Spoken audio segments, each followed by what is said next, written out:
Welcome to my channel commerce funda. आज हम लोग कॉरपोरेट अकाउंट में लिक्विडेशंस ऑफ कंपनी का जो सम है वो सॉल्व करेंगे। इसका क्वेश्चंस मैंने आपको स्क्रीन पे दे रखा है, इसे समझ लीजिए। उसके बाद मैं इसको बोर्ड पर आप लोगों को एक्सप्लेन करूँगा। The American transport company limited in voluntary liquidation has paid off its creditor in full and the liquidators is in a position to make a return to a shareholder।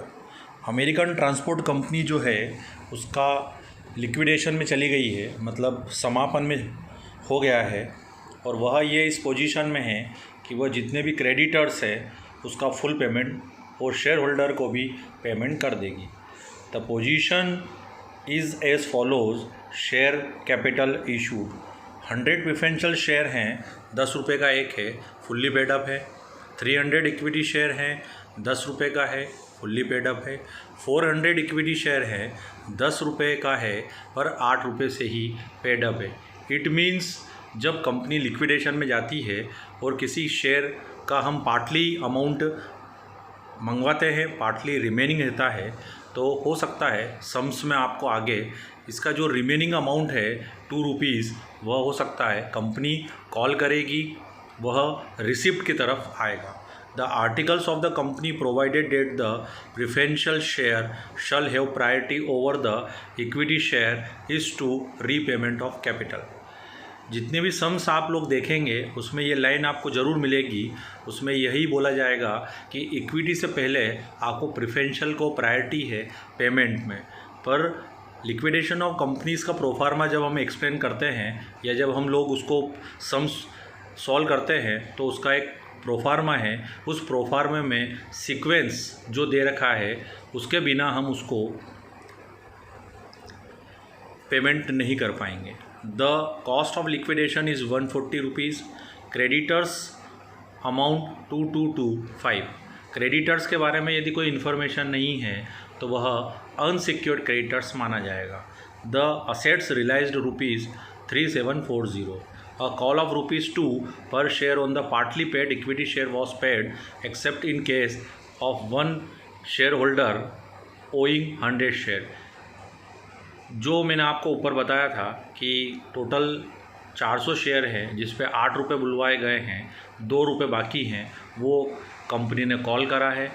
पर उसमें से 100 share holder जो हैं उन्होंने 2 रुपये नहीं दिए हैं। Prepare liquidators final statement of account. अब मैं आपको इस सम को सॉल्व करके बोर्ड पर बताऊँगा। टॉपिक है उसका जो सम है वो है liquidators final statement of account. इसका सबसे पहले हमको प्रोफार्मा समझ लेते हैं। प्रोफार्मा समझने से पहले मैंने आपको ये सम जो है वह पीपीटी के थ्रू स्क्रीन पर दे रखा है, पहले उसको आप लोग देख लीजिएगा। पहले हम लोग इसका प्रोफार्मा मैं आपको एक्सप्लेन कर देता हूँ।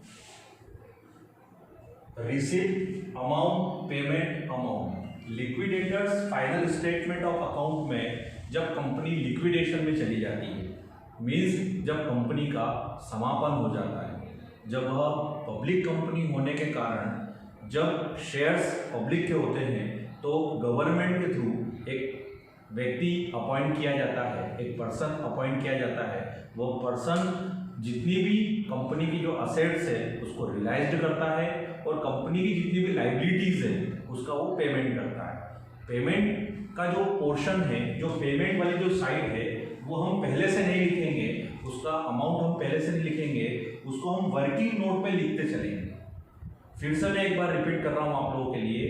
पेमेंट साइड का जो अमाउंट है वह हम प्रोफार्मा में नहीं लिखेंगे, उसको हम डायरेक्ट वर्किंग नोट में लिखेंगे, क्योंकि सीक्वेंस जो भी सीक्वेंस है उसके बेसिस पे उसका पेमेंट करना होगा। क्योंकि यदि अगर आपके पास में पैसा नहीं है, कंपनी के पास पैसा नहीं है, तो उसका आप पेमेंट नहीं कर पाएंगे। प्रोफार्मे को मैं पहले एक्सप्लेन कर देता हूँ। सबसे पहले यहाँ पर जो फर्स्ट पॉइंट है उसमें लिखते हैं assets realised, A, B and C। ये तो मैंने क्वेश्चन आपको एग्जांपल में लिया है, जब आप इसके क्वेश्चंस करेंगे तो हो सकता है कि असेट्स से कुछ ना कुछ अमाउंट आपको वहाँ पर रियलाइज हो। यहाँ पे जो ये सम है इसमें तो आपको एक ही अमाउंट दे रखा है, जो आपको सब लमसम अमाउंट दे रखा है जो रियलाइज हुआ है। सेकंड पॉइंट है, यदि कंपनी के पास में कोई कैश बैंक होगा तो वो लिखाएगा, फिर लिखाएगा fully secured creditors. Fully secured creditors में सबसे पहले आप असेट्स लिखेंगे, उसमें से लोन को आप लेस करके बताएंगे। फोर्थ पॉइंट है कॉल्स ऑन शेयर, इसमें लिखेंगे ड्यू माइनस अनपेड। ये आपका रिसिप्ट का जो पोर्शन है उसमें 4 पॉइंट आते हैं। फर्स्ट पॉइंट है लीगल एक्सपेंसेस, दूसरा है लिक्विडेटर्स कमीशन और रेम्यूनरेशन। जो भी कंपनी से असेट्स रियलाइज होगी और जो पेमेंट होगा उसके बेसिस पे उसको कमीशन और रेम्यूनरेशन दिया जाएगा। थर्ड पॉइंट है लिक्विडेशन कॉस्ट ऑब्लिक एक्सपेंसेस। फिर है डिबेंचर, अगर उस पर इंटरेस्ट ड्यू है तो वो उसमें प्लस करेंगे। नेक्स्ट है प्रेफरेंशियल क्रेडिटर्स। फिर है आपका अनसिक्योर्ड क्रेडिटर्स। फिर है next preferential share. Then last में कंपनी के जो ऑनर है उनको अमाउंट जाएगा। उसके बाद दोनों तरफ की टोटल लगा दी है। अब मैं सम्स पढ़ रहा हूँ, आप उसको देखते जाइएगा। अमेरिकन ट्रांसपोर्ट कंपनी का लिक्विडेशन हुआ है, वॉलेंटरी लिक्विडेशन हुआ है। उसमें सबसे पहले आपको जो दिया गया है वह है 100 प्रेफरेंशियल शेयर है 10 ईच। तो मैंने आपको बोला था कि प्रेफरेंशियल शेयर जो है वो पेमेंट की साइड है, तो उसको हम वर्किंग नोट में लिखेंगे। यहां फर्स्ट पॉइंट लिखना है आपको preferential share capital 100 share into 10 each means amount है 1000। सेकंड पॉइंट है आपका equity share capital 300 share into 10 each means total amount will be 3000। एक और इक्विटी शेयर है 400 इक्विटी शेयर है 10 ईच है, पर पेडअप जो है वो 8 रुपीज से है। Equity share capital 400 share into 10 E but partly paid up 8 rupees paid, it means 3200। अब एक बार ध्यान रखिएगा, हो सकता है इस सवाल में जब कंपनी लिक्विडेशन में चली जाती है तो शेयर की जो प्राइस है वो 10 रुपीज है, बट अभी हमने जो उससे पब्लिक से जो पैसा बुलवाया है वो 8 रुपये बुलवाया है। इट मीन्स जब कंपनी का समापन हो जाएगा, लिक्विडेशन में चली जाएगी, तो ये जो पॉइंट्स आप देख रहे हैं यहाँ पे कॉल्स ऑन शेयर, जो पार्टली पेड अप शेयर है 10 रुपए की जगह भी 8 रुपए बुलवाए गए हैं, तो 2 रुपए लिक्विडेशन के समय ये लोग बुलवाएंगे। नेक्स्ट पॉइंट जो आपको दे रखा है वह है कॉस्ट ऑफ लिक्विडेशन। ये कॉस्ट ऑफ लिक्विडेशन भी क्या है, पेमेंट की साइड जाएगा। Liquidation cost 140 rupees. नेक्स्ट है क्रेडिटर्स अमाउंट 2225। क्रेडिटर्स के बारे में यदि हमारे पास कोई इंफॉर्मेशन नहीं है तो क्रेडिटर्स मेनली 3 प्रकार के होते हैं, preferential creditors, unsecured creditors and fully secured creditors.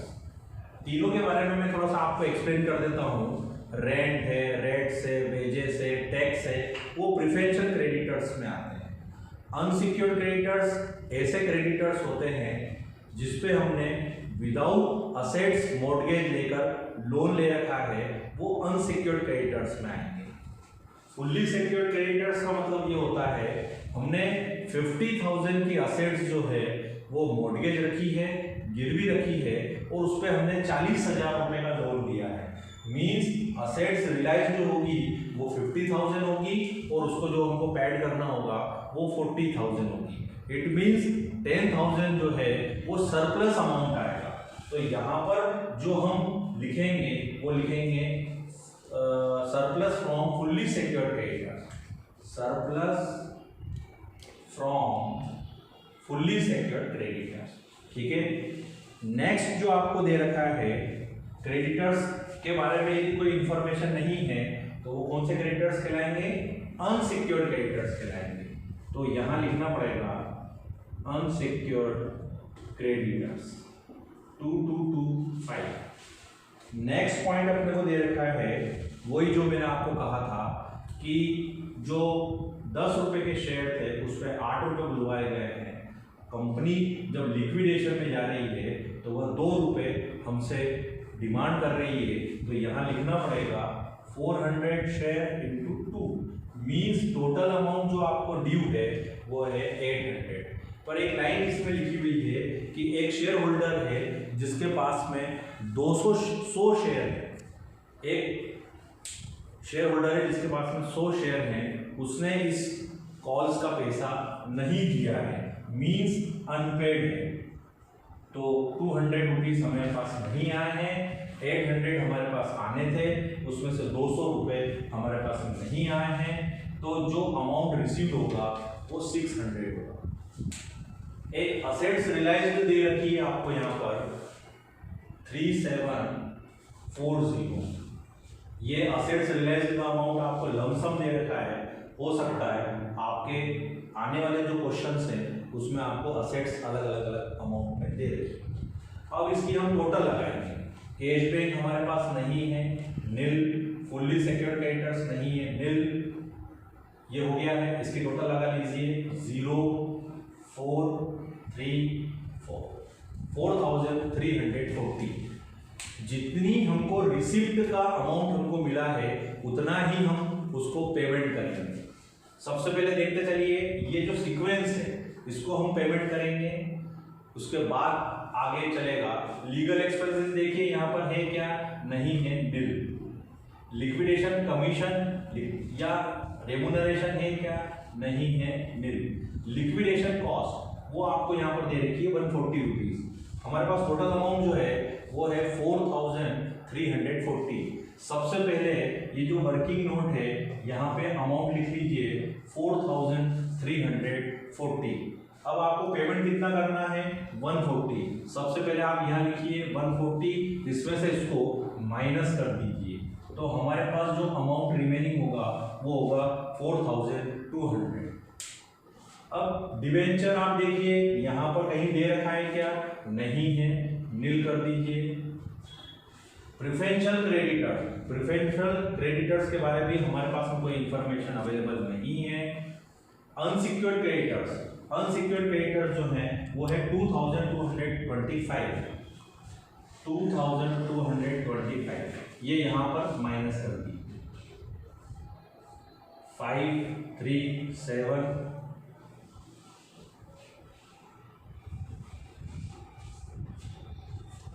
ये अब आप देखिए प्रेफरेंशियल शेयर अपने पास में कितने के हैं? 1,000 के। हमारे पास अमाउंट है अभी आप दे सकते हैं 1,000, इसमें से 1,000 माइनस कर दीजिए। देन हमारे पास अब रिमेनिंग अमाउंट जो है वो है 975।